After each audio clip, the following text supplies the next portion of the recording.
arrêtez de penser que tout va bien. C'est pas vrai. C'est pas vrai. Et on le voit tous les jours. On en a la preuve tous les jours. Sauf que comme vous avez une mémoire de poisson rouge, vous vous en souvenez pas. Mais c'est catastrophique. On vous a vendu la Deutsche Bank comme la banque des banques. Le truc en béton armé.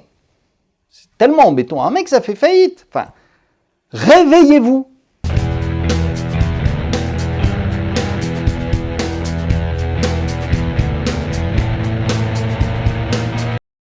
Donc les taux là, de tout ce qui est bon du trésor, que ce soit en Allemagne, en Suisse, en France, aux États-Unis, tout est en chute libre. Mais bon, en Europe, c'est particulièrement grave.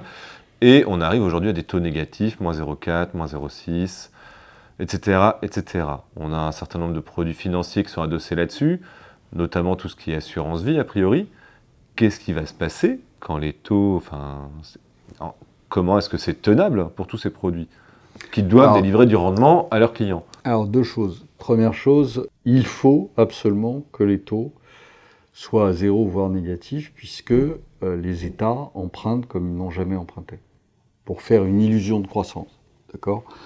Ne serait-ce que l'année dernière, vous avez 1500 milliards qui ont été empruntés par les États-Unis pour faire à peine 400 milliards, et encore, il faut voir comment c'est calculé, entre 200 milliards et 400 milliards d'augmentation du PIB. Bon. Tant que vous fonctionnez comme ça, vous ne pouvez pas imaginer que les banques centrales vont laisser les taux de marché monter. C'est juste pas possible, d'accord ? Puisque dès que ça monte, l'endettement est tel, le stock de dette est tel, que ça devient injouable. Donc il est évident qu'elles vont tout faire pour que les taux restent à zéro, voire négatifs pendant un moment. Bon, ça c'est une chose. La deuxième chose, c'est le rendement de tous les produits qui sont des produits de rendement comme l'assurance vie ou autre. Eh bien, ils vont faire ce qu'ils ont toujours fait et ce qu'ils font depuis déjà un moment, parce que c'est pas nouveau, les taux soit négatifs, soit à zéro, mais peu importe. Qu'est-ce qu'ils font depuis déjà un moment ? Ils mettent du risque. Ça veut dire quoi ? Ça veut dire que ils vont sur des obligations pourries, ils vont, en croisant les doigts, mais ils vont sur des obligations pourries, ils vont sur des obligations bancaires, des obligations Deutsche Bank, des obligations pour essayer de capter un peu de rendement. Ils vont sur des actions, ils vont sur des... Donc, parce qu'ils n'ont aucun moyen contractuel de sortir du je vais vous rapporter 1,5% par an. Mais non, parce qu'à ce moment-là, il y a un abruti qui est à côté, va se mettre sur des obligations pourries et qui va vous dire mon petit camarade vous sert du 1,5%, moi je vous sers du 1,8%, regardez, c'est mieux chez moi. Donc évidemment, les gens vont aller chez lui parce que comme ils sont totalement idiots et qu'ils ne voient pas qu'il y a un couple rendement-risque à regarder, eh bien, ils vont aller chez celui qui fait du 1,8, sauf qu'ils se prendront la tarte après, mais c'est pas grave.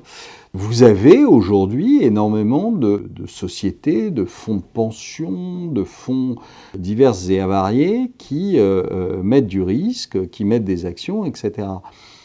Donc c'est ça qui est fou. Regardez les fonds de pension américains. Les fonds de pension américains, ils sont tous en faillite.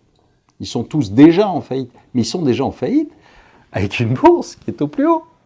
Qu'est-ce que ça va donner le jour où ça se casse la gueule ?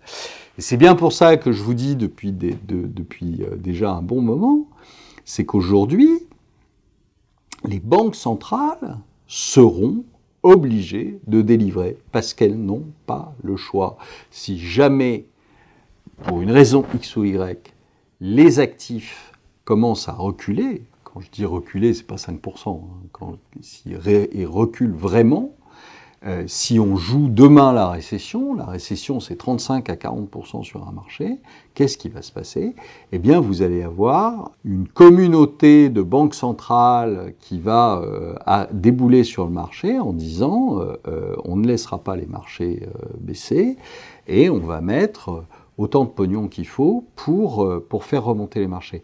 La seule chose, c'est qu'à ce moment-là, eh bien évidemment, la crise deviendra monétaire et non plus boursière.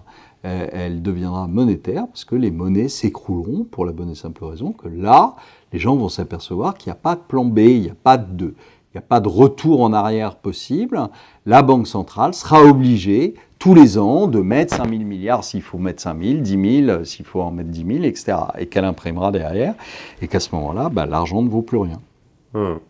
Donc, vous n'avez pas le choix. Enfin, et ça fait des mois et des mois que ça dure. Vous avez, depuis des mois, vous avez des gens qui, en général, n'y connaissent pas grand-chose au marché financier et qui mettent du risque parce que c'est le seul truc qui leur fasse un rendement là tout de suite.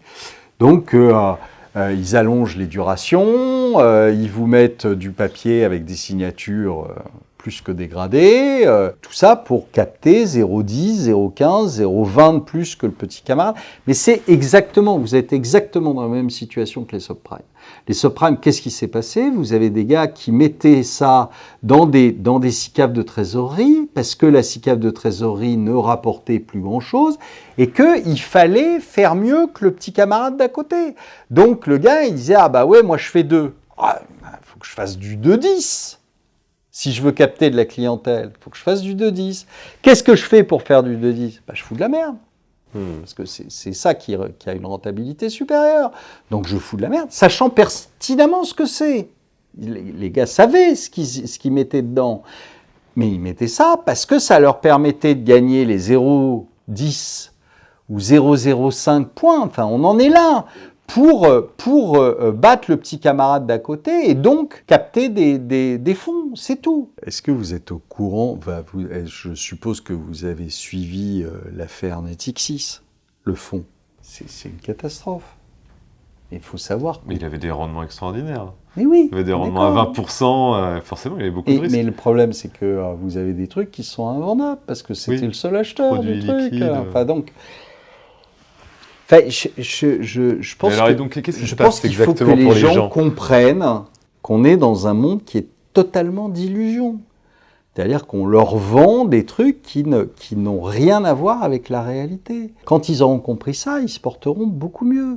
Et ils arrêteront de penser qu'on leur vend de l'illusion. On leur vend une illusion de croissance, on leur vend une illusion de plein emploi, on leur vend une illusion d'amélioration du train de vie et du pouvoir d'achat. Tout ça, c'est de l'illusion. Ça n'a aucune réalité concrète. On leur vend des fonds qui marchent bien, mais on oublie de leur dire que le jour où ils veulent retirer leur pognon, a pu. On leur vend un bitcoin à 12 000 euros, sauf que quand ils veulent vendre à 12 000 euros, a pu. Voilà. Et tout ça, c'est la même chose. Donc, il faut arrêter de se faire tondre en permanence. Je vais être méchant, mais vous êtes des veaux à qui on dit, quand on les fait monter dans le camion pour les emmener à l'abattoir, on va te changer de pâture. Voilà, ils sont tout contents. Sauf qu'à l'arrivée, ils se font oxyre. Donc, arrêtez de penser que tout va bien. C'est pas vrai. C'est pas vrai. Et on le voit tous les jours. On en a la preuve tous les jours. Sauf que, comme vous avez une mémoire de poisson, on ne vous en souvenez pas. Mais c'est catastrophique. On vous a vendu la Deutsche Bank comme la banque des banques. Le truc en béton armé. C'est tellement en béton armé que ça fait faillite. Enfin, réveillez-vous. Tu as noté d'ailleurs qu'ils ne parlent même pas de faillite dans les médias. Enfin, excusez-moi, mais enfin... On est bien d'accord, hein. On est bien d'accord. C'est une forme de faillite, de chute. Mais c'est pas une forme de faillite, c'est une faillite, point barre. Quand il y a un trou qui est supérieur au fonds propre, excusez-moi, ça s'appelle une faillite, point barre. C'est même, techniquement, c'est une faillite. Quand vous avez un trou qui est plus gros que les fonds propres, c'est une faillite. Quel que soit le droit. D'accord ? Bon. Alors après, vous pouvez l'appeler comme vous voulez, dire qu'elle a des difficultés, que... Connerie! C'est une faillite. Il faut appeler un con un con.